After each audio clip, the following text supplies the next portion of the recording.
రాయచూరులో ఉండే మల్లప్ప సింధేకు తీవ్రమైన కడుపు నొప్పి వస్తూ ఉంటే బొంబాయిలో డాక్టర్లను సంప్రదించాడు.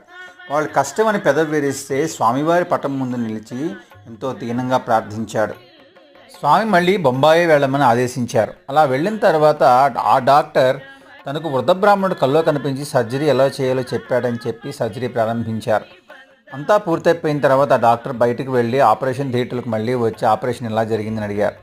అందరూ ఆశ్చర్యపోయి ఆపరేషన్ మీరే కదా చేశారు అంటే దాని తర్వాత అర్థమైంది స్వామివారే ఆ రూపంలో వచ్చి ఆపరేషన్ చేసి మల్లప్పని రక్షించారని. స్వామి యొక్క అపార కరుణతో మల్లప్పకు హృదయం ద్రవించి కళ్ళంబడ నీళ్లు సంతధారగా కారసాగాయి. తర్వాత స్వామి కల్లో కనిపించి బృందావనం మీద చక్కటి ఆలయం నిర్మించమని ఆదేశిస్తే మల్లప్ప 4 లక్షలు వ్యయంతో ఇప్పుడు మనం చూస్తున్న బృందావనం మీద యొక్క ఆలయాన్ని నిర్మించాడు. శ్రీ గురు రాఘవేంద్రాయ నమః.